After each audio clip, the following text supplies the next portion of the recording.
Em nome do Pai, do Filho e do Espírito Santo. Amém. Inspirai, Senhor, as nossas ações e ajudai-nos a realizá-las. Para que em vós comece, em vós termine tudo o que fizermos. Por Cristo nosso Senhor. Amém. Em nome do Pai, do Filho e do Espírito Santo. Amém. Salve Maria Imaculada e viva Cristo Rei.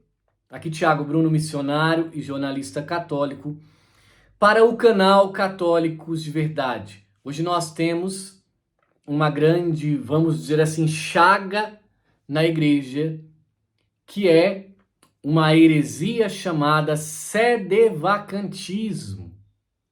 Muitos não acham que temos um Papa que seja válido. Muitos falam que todos os papas pós-conciliares não são válidos.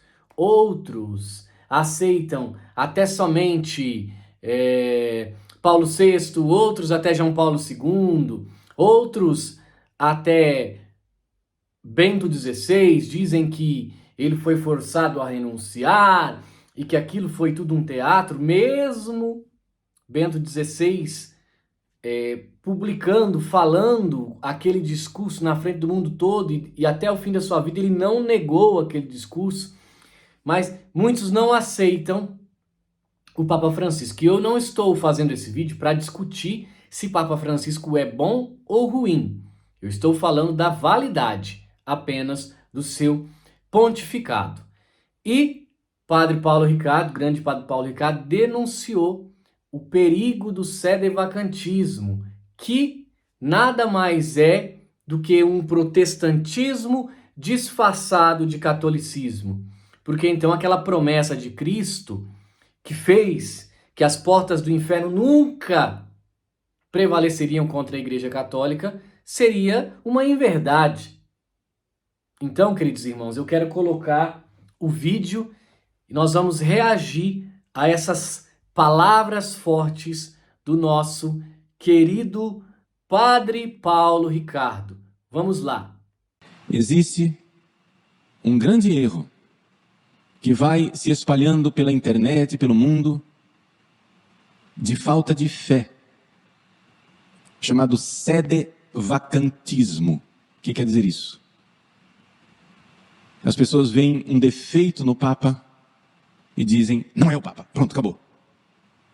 Como os apóstolos vacilaram na fé ao ver o cadáver de Cristo.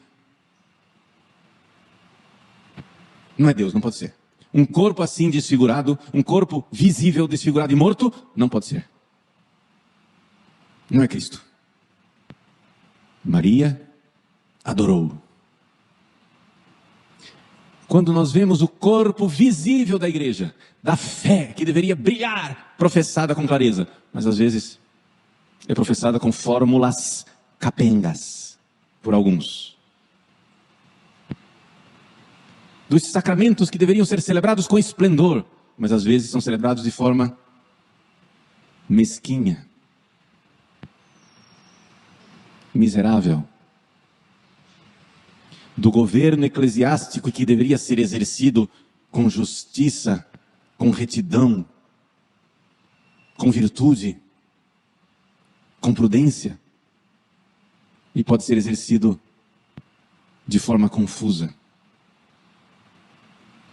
Algumas pessoas olham para a igreja ao longo dos séculos. São 2000 anos de história, gente. Tem muito capítulo para a gente contar.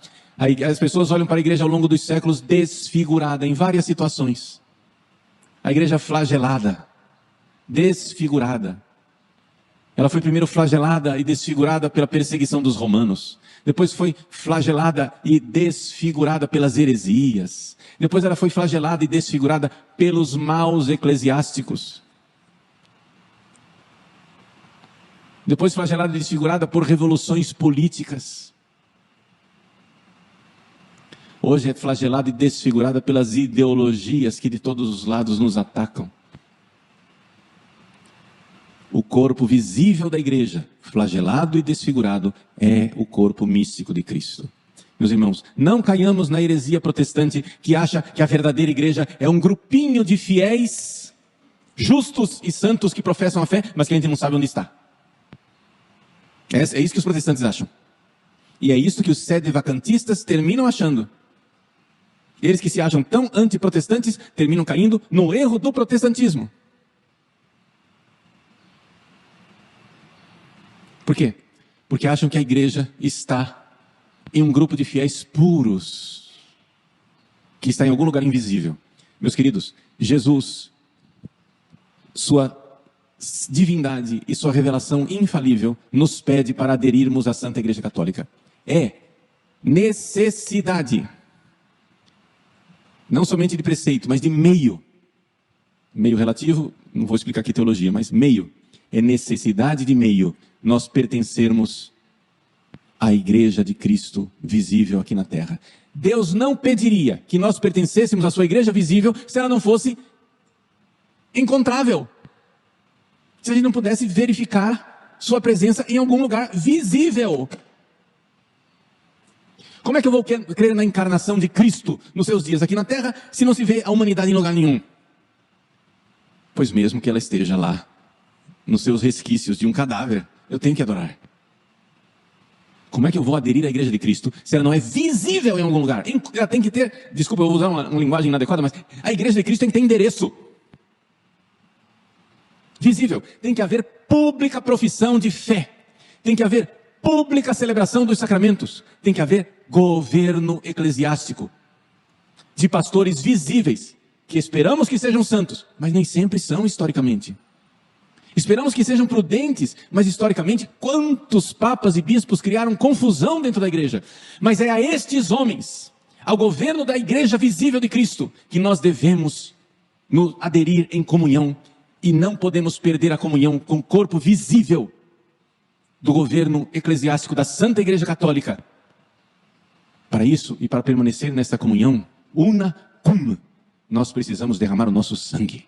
Eu acho que ficou muito claro, meus irmãos, que não existe a Igreja de Cristo aqui na Terra, uma utopia de que nada que existe hoje é válido, mas virá um Papa no futuro que vai restaurar e resgatar. Talvez, e nós rezamos para isso, nós tenhamos muitos papas santos adiante que poderão sim resgatar valores que possam ter sido esquecidos da verdade católica ou que foram colocados de lado ali momentaneamente.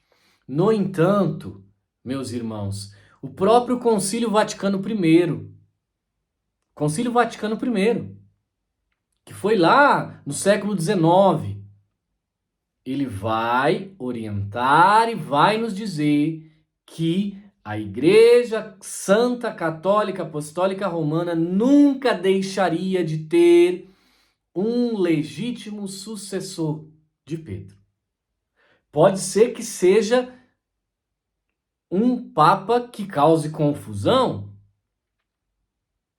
como muitos outros causaram.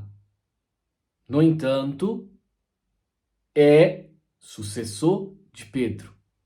Nós não estamos sé de vacantes. A sé não está vacante. Tem um Papa. E quando Francisco morrer, teremos outro Papa.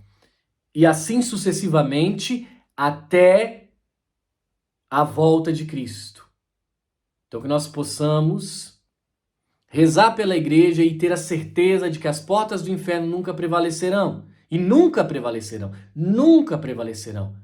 No entanto, nós não podemos nos afastar dos meios, dos sacramentos visíveis, porque eles são necessários para a nossa salvação. Tem pessoa que fala, não, eu não vou na missa mais, eu rezo em casa. Não faça isso. Busque a comunhão, busque a confissão, busque os sacramentos, pois são ferramentas visíveis para a nossa salvação, são meios visíveis para a nossa salvação. Rezemos pelos nossos pastores. Salve Maria Imaculada e que viva Cristo Rei!